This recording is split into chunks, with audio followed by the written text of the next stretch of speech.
कुछ मुद्दे हैं जो कि सीजेपी के आसपास हैं, जिनके बारे में मैं कहना चाहती हूँ। जैसे फोर बेसिक इशूज़ हैं। पहला इशू है कि क्या हमारे पास प्रोटेस्ट करने का राइट है और ये राइट कहाँ पे है। दूसरा, कब ये प्रोटेस्ट जो है वो अनलॉफुल हो जाती है। तीसरा, पुलिस ऑफिसर्स के पास पावर कहाँ से आती है। चौथा, पुलिस ऑफिसर्स इन सिचुएशंस में किस तरीके से एक्ट कर सकती हैं। तो पहला है कि क्या हमारे पास प्रोटेस्ट का राइट है। तो आर्टिकल 19(1)(a) और 19(1)(b) ये कहता है कि हाँ, right to speech and expression है। और क्लॉज बी कहता है कि हमारे पास असेंबली का राइट है। तो जब हम असेंबल करेंगे, हम अपने आप को एक्सप्रेस करेंगे, तो हम गवर्नमेंट के अगेंस्ट डिसेंट्स कर सकते हैं, जो कि एक डेमोक्रेटिक पैटर्न ऑफ गवर्नमेंट में होता है। तो हाँ, हमारे पास ये फंडामेंटल राइट है। लेकिन उसी आर्टिकल में 19(3) में रीजनेबल रिस्ट्रिक्शंस पुट ऑन किया जा सकता है, जिसमें हम इस तरीके से अपने आप को असेंबल करके एक्सप्रेस नहीं कर सकते हैं जिससे कि कंट्री की सोवरेनिटी, इंडिया की इंटीग्रिटी को क्वेश्चन किया जाए, पब्लिक ऑर्डर को डिस्टर्ब किया जाए। जैसे अगर हम एक्सप्रेस कर रहे हैं, अपने आप को असेंबल कर रहे हैं और इससे पब्लिक न्यूसेंस क्रिएट हो रहा है, यातायात में असुविधा हो रही है, तो इस तरीके से हम लोग एक्ट नहीं कर सकते हैं। तो हाँ, हमारे पास फंडामेंटल राइट है और रिस्ट्रिक्शंस भी।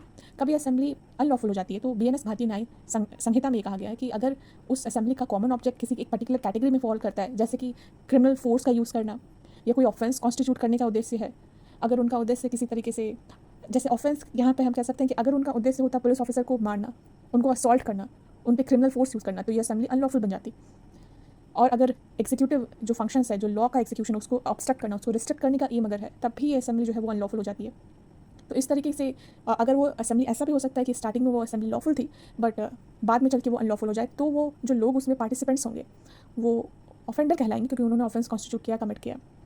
तीसरी पॉइंट है यहाँ पे कि क्या लोगों के पास, क्या पुलिस ऑफिसर्स के पास जो पावर है वो कहाँ से आती है उनके पास। तो जो मैजिस्ट्रेट होते हैं, सेक्शन 163 ऑफ द भारतीय नागरिक सुरक्षा संहिता, उसमें जो एग्जीक्यूटिव मैजिस्ट्रेट होते हैं, उनके पास प्रिवेंटिव ऑर्डर्स, मतलब अगर एप्रीहेंशन ऑफ डेंजर है, कहीं अगर ऐसा सिचुएशन बन रहा है कि राइट हो सकता है, एफ्रे हो सकता है, पब्लिक ट्रैंक्विलिटी डिस्टर्ब हो सकती है, तो जो असेंबली है उसको डिस्पर्स करने का order executive magistrate police officers को देती है, and then police officers perform कर सकते हैं।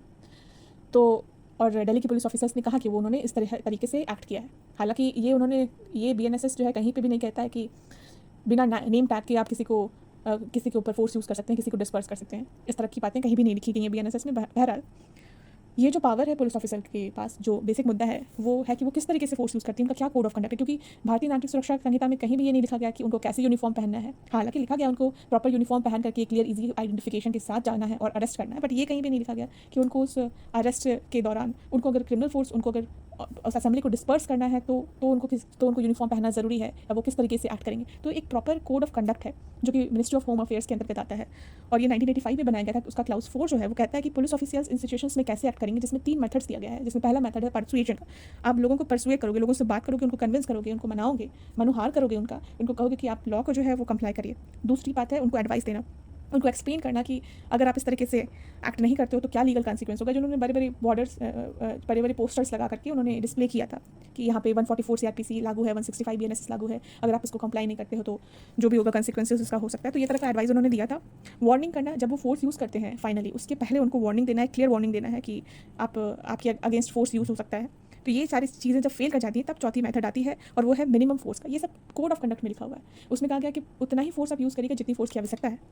इसके regarding national human right commission है जो ये कहता है नेसेसिटी, आवश्यकता पड़ेगी तभी फोर्स यूज़ करना है। यानी कि अगर भीड़ जो है वो अशांत नहीं है, वो पीसफुल है, तो आप इस पर फोर्स नहीं यूज़ करोगे। दूसरा है प्रोपोर्शनलिटी, उतनी ही फोर्स करोगे यूज़ जितनी आवश्यक है। यानी कि भीड़ अगर हिंसक भी हो जाती है तो भी आप उतनी ही फोर्स यूज़ करोगे जितनी ज़रूरत हो उनको डिस्पर्स करने के लिए, उनको रोकने के लिए। एक्सेसिव में फोर्स यूज़ नहीं करना है। तीसरी है कि अकाउंटेबिलिटी, आप जब भी एक्ट करोगे इस चीज़ को आपको रिकॉर्ड करना है। हालांकि जब जंतर मंतर पे ये प्रोटेस्ट हुआ था उसकी मॉर्निंग में शायद या उसके एक दिन पहले उन्होंने सीसीटीवी कैमरा एंट्रेंस गेट पे हटा दी थी। चौथी जो है वो, पांचवी जो है मेडिकल असिस्टेंट, जहाँ पे भी ज़रूरत हो, जहाँ पे आपने फोर्स यूज़ किया, आपको हमेशा वहाँ पे लोगों को मेडिकल असिस्टेंस देनी है। वो पूरे एरिया में मेडिकल असिस्टेंस के लिए व्हीकल्स थी, बट काफ़ी उसके बावजूद भी काफ़ी सारे लोगों को चोट पहुँची, और हम देख सकते हैं कि एक्सेसिव यूज़ हुआ था फोर्स का। तो इस तरीके से कोर्ट जो है पुलिस ऑफिसर्स एक्ट करती हैं। यूएन का एक बेसिक प्रिंसिपल है जो ये कहता है कि फोर्स और फायर आर्म्स का यूज़ जो होगा वो हमेशा लॉफुल तरीके से, नेसेसरी में और प्रोपोर्शनेट वे में किया जाएगा। ये सारी चीज़ें पुलिस ऑफिसर्स ने की या नहीं की, ये तो इन्वेस्टिगेशन का मामला है, इस पर बातचीत होगी, वो कोर्ट देखेगी, और जनरल पब्लिक डोमेन में ये बात लोगों को पता भी है।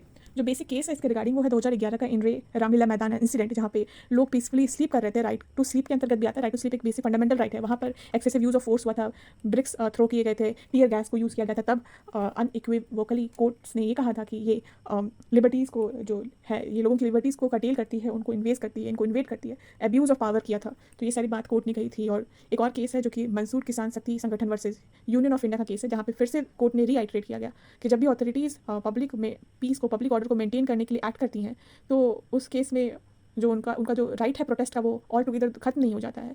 और Anita Thakur versus state of Jammu Kashmir 2016 में ये कहा गया था कि एक्सेसिव यूज़ का अगर आप फोर्स यूज़ करते हैं, एक्सेसिव फोर्स यूज़ करते हैं तो एक फंडामेंटल का राइट का वायलेशन है। इस केस में इंजर्ड पार्टीज़ को, इंजर्ड प्रोटेस्टर्स को कंपनसेशन दिया जाना चाहिए और पुलिस एक्शंस में हमेशा ये इम्फेसिस किया जाना चाहिए कि उनका एक्ट रिजनेबल हो, अकाउंटेबल हो। तो ये है। और अभी मैटर जो है इस पर कोर्ट जो है वो डिसाइड करेंगी। अभी इस पर कोई डिसीजन नहीं आया है। इसके रिगार्डिंग जो है ये मैटर है, PIL फाइल की गई है, जिसमें देखना है कि किस तरीके से जो है पुलिस एक्शंस को अकाउंटेबल माना जाता है।